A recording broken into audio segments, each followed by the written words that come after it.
JoinPMU Talks. Welcome, curious minds. Hello. Today we're plunging into, well, a really fascinating world where art, precision, and science all meet. Permanent makeup for lips. You sent us this incredibly insightful video from JoinPMU. It features the expert Marta Ziółkowska, and we're excited to really unpack the knowledge she shared. Absolutely. This is a deep dive into permanent lip pigmentation, and it offers a truly meticulous, step-by-step approach. Right. It's like a masterclass, really, highlighting those subtle yet critical details that make the difference between good work and truly exceptional work. Right. And we'll be focusing just on the expert tips and techniques Marta recommends in her video, kind of dissecting the how and the why behind each step. So our mission today is basically to pull out the most important nuggets from this material, give you a shortcut, if you will, to understanding the nuances of lip pigmentation, from that very first assessment right through to the final touch. So let's get into it. Let's do it. Okay, so before any pigment even touches the skin, there's some crucial groundwork. Marta starts with applying anesthesia, right? For about 10 to 15 minutes. Yes, that's the first step. Is there, like, a specific reason for that exact timing, beyond just comfort, especially for lips which are so sensitive? Oh, absolutely. It's not just comfort, though that's important. It's really about allowing the anesthetic enough time to fully penetrate that delicate lip tissue. Okay. This makes sure the client is completely relaxed, completely still. And that allows for better, more even pigment absorption later on. Ah, okay, so it actually affects the result. It directly impacts the final healed result. Yeah. Makes it smoother, more consistent. And just as important at this stage is the initial assessment of the client's lips. Like the visual check. Exactly. This immediate focus on the lips condition, like are they a bit dry, is there slight asymmetry, maybe some light discolorations. These aren't just casual observations. They're key factors that are going to influence the whole process and need careful, sort of tailored management. That makes perfect sense. So the prep isn't just skin deep, really. Not at all. Now let's talk about the preliminary drawing, because this feels like the absolute blueprint for the whole thing. It really is. You might think drawing lips is just tracing, but Marta shows it's where artists can struggle. Like, how do you get perfection without losing the natural beauty? She really emphasizes not forcing symmetry. Yes. Why is that so crucial? Yeah. Our instinct is often to make everything perfectly even, right? It is, but this brings up a really important point about realistic outcomes and, client satisfaction. Okay. Marta advises against forcibly evening out asymmetry, especially if you're using darker pigments. Why darker pigments particularly? Because a darker pigment will just visibly highlight every single irregularity, every deviation. Any force correction looks really obvious, glaring even. Oh. Lighter colors, though, they allow for what she calls comparison rather than forceful evening out. Compare it. Yeah, meaning you can subtly balance things without starkly outlining imperfections. It's a much safer approach, looks more natural. It's about enhancing, not totally recreating. Enhancing, not recreating. I like that. So working with the natural structure. Exactly. Building on that, what are the key elements Marta points out for really precise lip mapping? Well, she gets right into the details. Starts with the subnasal lines. Okay, what are those? Those two vertical lines right below the nose. They define the center of the Cupid's bow. Got it. And here's a critical tip, which really shows her philosophy. If a client has a crooked bite and those subnasal lines are naturally shifted, she recommends following their natural shape. Don't correct it. Really? Why is that? Because if you forcefully correct those points against the natural lines, the lips will look crooked or just unnatural when the client smiles or talks, which is the exact opposite of what you want. Wow, that's a powerful point. You have to think about the face in motion, not just static. Absolutely. Dynamic expressions are key. Okay, what other precise details are essential in this drawing phase?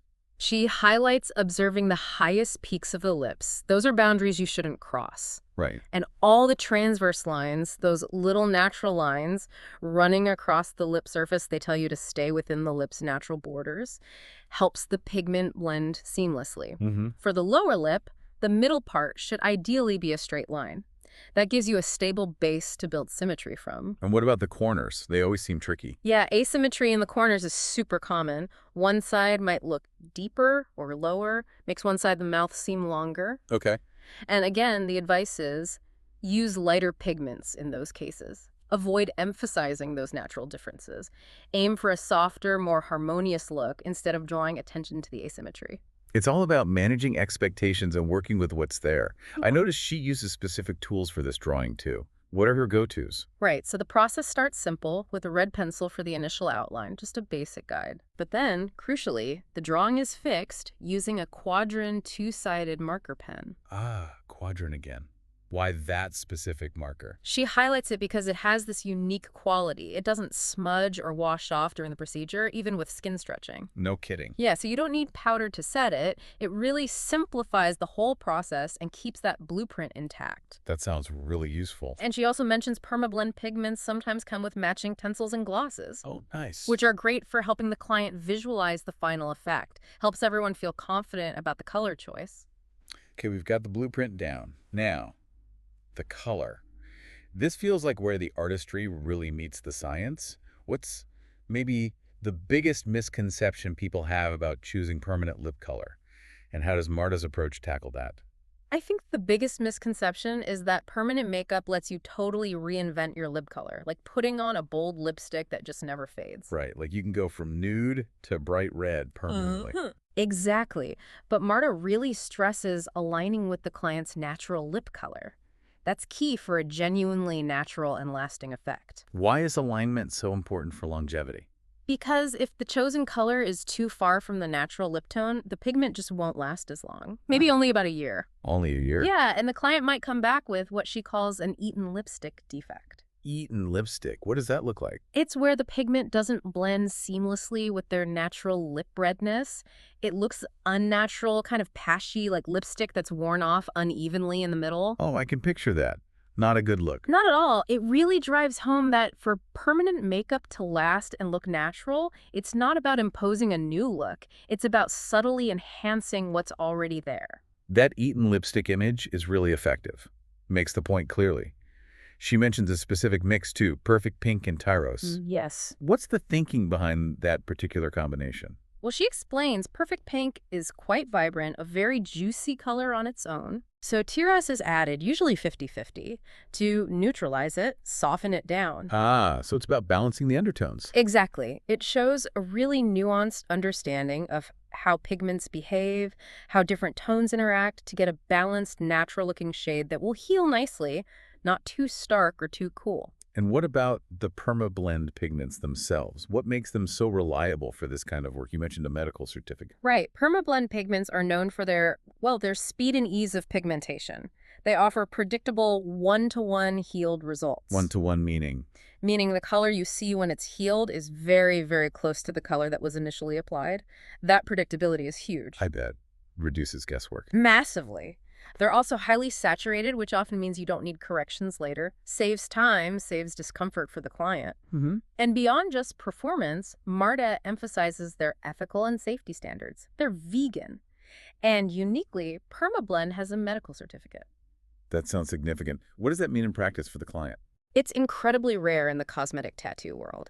It means they meet really stringent health and safety regulations like those for medical devices. So it gives an extra layer of assurance about the product's purity and safety for both the artist and the client. Peace of mind, basically. Exactly. And they're constantly refining them, too, to meet changing global standards, which is a real commitment to quality. That certification definitely adds weight. Okay, let's get into the real technical stuff now. The how-to, needles and cartridges. What's favored for this precision work and why? Okay, so for the precision stuff contouring, fine details, Marta really prefers the Quadrant Optima 1LT. That's a 0.35 millimeter single liner needle. 1LT, okay. Why that one specifically? She describes it as being not too plastic, not too soft. You actually need a slightly stiffer needle for accurate work on lips. Really? Stiffer? Yes, it helps prevent tearing the delicate tissue and ensures a really even pigment flow. And then for filling larger areas, especially on fuller lips, she uses the Quadrant Optima Magnum 5. A Magnum? What's that? A magnum is basically a cluster of needles arranged flat or sometimes curved. It's designed for broader coverage, so it speeds up the saturation process significantly. Makes sense for filling. Yeah. And what are the overall benefits of these Quadrant Optima cartridges? Sounds like it's more than just precision. Oh, definitely. The benefits go way beyond precision. They directly impact safety and quality for the client. How so? Well, these cartridges have a hard medical-grade plastic casing. That's critical because it prevents any impurities getting into the skin during the procedure, Right, minimizing risks. minimizing risks of poor healing, complications, all that. Plus, they have an integrated membrane inside. A membrane. Yeah, it protects the machine itself from backflow, from getting contaminated with pigment or fluids, keeps the equipment hygienic and working properly long term. Okay, good design. Now, onto the actual pigmentation, the first pass. What's happening during this initial stage? Marta uses a pitting machine. She notes it has a powerful motor, which lets her work effectively at lower RPMs, that's rotations per minute, the needle speed. Lower speed. Why is that important for lips? Specifically 5.8 RPM. That lower speed is crucial for delicate lip work. It gives much greater control and minimizes trauma to that sensitive tissue. Got it. More control, less trauma. Exactly. So the first pass involves slow, short movements, no rushing, no tearing the skin. And what's the main goal of this pass? Its primary purpose is just to lightly outline the lips and also to acclimatize the skin, kind of gently introduce it to the sensation, make it more receptive. It also provides a mild anesthetic effect from the gentle stimulation itself. Interesting. She works consistently, corner to corner, to keep a steady direction, avoids chaotic movements which could cause confusion or extra swelling. She describes it as a very gentle, almost corrective technique for asymmetry, just guiding the shape without deep color yet. So the first pass is really about preparing the canvas, not getting full color down immediately. Precisely. Think of it like priming. Does the skin feel different after this first pass? Is it easier to work on? Yes, exactly. It's about gently creating that initial guide, letting the skin relax a bit, become more receptive to the pigment. And Marta notes that the two-sided marker she used, it stays slightly visible even after wiping. Oh, handy. Very handy. It keeps guiding the second stage. After doing the upper lip, she reapplies anesthesia and covers it with foil on the lower lip. By the foil. Because anesthesia can evaporate quickly, especially body heat making it less effective, the foil keeps it in place. For the lower lip, movements stay fluid, short, shallow, very delicate, especially on any dry patches, to avoid irritation. Okay, makes sense. So once the skin is accustomed, as you said, what changes for the second pass? The filling and saturation stage. Right. So in this stage, because the skin is prepped, the starting side doesn't matter quite as much. Movements can become more frequent, a bit longer. Okay, picking up the pace a little. A little, yeah. But it's still essential to work segmentally, piece by piece. To avoid any gaps in the pigment, make sure the coverage is perfectly even. Marta observes that the pigment absorbs really quickly and evenly at this point. She puts that down to the synergy, the quality pigments, the machine, the cartridges, all working together. Right, the whole system. Yeah. And it's important to regularly wipe the cartridge tip.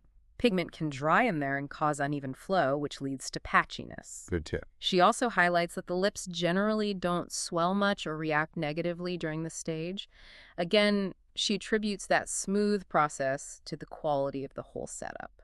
And you mentioned the Magnum for speed here. Yes, for increased speed during saturation, especially on larger areas, that Magnum 5 cartridge comes into play. It allows for efficient, broad coverage to fill things in more quickly but still evenly. Gotcha. Any specific tips for those really tricky spots like the corners of the mouth we talked about earlier? Yes, for corners, which are definitely challenging with their curves and potential asymmetry, she recommends working flatter. Flatter, meaning the angle. Yeah, positioning the cartridge more perpendicularly to the lips allows for really precise, gentle, almost point-by-point work right in the corner. Okay. She also mentions using the 351 RL, that 0.35 millimeter single liner, again, for its stability. Yeah. Great for creating a fine, crisp contour there without irritating that delicate corner skin. And for the final finishing touches, to really ensure maximum saturation, she advises retracting the needle maximally. Retracting it. Pulling it back into the cartridge as far as it goes. It allows for extremely light, superficial passes just to perfect the color density right at the end. Wow, the level of detail is incredible. So the pigment is in, but the process isn't quite over yet, right? What about finishing touches and aftercare? No, not quite done. A really important finishing step is the post-pigmentation massage. She uses intro butter, warmed slightly in the hand first. A massage, what does that do? It serves multiple critical functions, actually. It helps metabolize any leftover anesthesia. It addresses any minor discolorations that might pop up from the process. It simultaneously helps saturate the color a bit deeper, and it can minimize any potential bruising. So it's a comprehensive soothing and setting step. Very thorough. And what about getting those perfect photos afterwards, the ones clients love? Right, the Instagram shot. Yeah. After the massage, the skin right around the permanent makeup needs to be cleaned carefully. Marta specifically recommends using triangular sponges for this. Why triangular? Their sharp tips allow for creating a perfectly defined, crisp contour line in the photos, makes the work look super clean and professional. Smart. But a word of caution she gives, don't overdo foundation right around the lips. Why not? It can look really artificial, create this unwanted stark contrast with the freshly pigmented lips. Keep it natural. Good advice. And the very final step is to gently moisturize the lips with that same intro butter. Gives them a beautiful, glossy, beneficial finish, and it also really enhances how they look in photos, gives them that lovely, hydrated appearance. What an absolute incredible deep dive. We've really covered the whole journey of permanent lip makeup here. We really have. From that initial assessment, the strategy behind the drawing, the color science, needle choices, the meticulous technique. It truly underscores that successful permanent makeup isn't just about, applying color. Right. It's this precise synergy. Knowing your tools inside out, really understanding skin behavior, and executing every step with controlled, deliberate movements. It's about understanding the why behind every single microstep. From choosing of the pigment to that final butter massage, it all leads to a predictable, beautiful result. And it's all geared toward creating something that looks natural, lasts really well, and makes the client feel amazing, avoiding those pitfalls like that eaten lipstick look. Exactly. And what really stands out, listening to Marta's approach, is how those meticulous details, the specific quadrant cartridges, the medical certification on the pigments, that clever two-sided marker for the drawing, they truly make all the difference in reaching that level of mastery. Absolutely. I think the key takeaway here is that mastery in such a delicate, precise field comes from really understanding every single variable. Yeah. From the client's own anatomy to the chemistry of the pigment. It's that complete understanding that leads consistently to predictable, natural, and beautiful outcomes. So what does all this mean for you listening? Whether you're thinking about permanent makeup or maybe just interested in what expertise looks like up close. Perhaps it's a powerful reminder that even in fields that seem purely aesthetic or artistic, there's this profound level of scientific rigor, strategic planning, and meticulous precision involved. It's definitely not just talent. No, it's about deep, systematic understanding of process and materials. So maybe think about how these principles, the thorough preparation, the deliberate execution, understanding that perfection often means enhancing nature, not forcing it. How might those apply elsewhere in your life? That's a great question. Maybe a complex project at work, or even mastering a new skill. Where else could embracing natural variations, or really digging into the why behind your tools, lead to a more successful, more lasting result? Something to think about. Definitely food for thought. Thank you so much for joining us on this. We hope it's given you a fresh perspective on the meticulous, artistry-driven world of permanent makeup. Hope you enjoyed it. Until next time, keep digging deeper.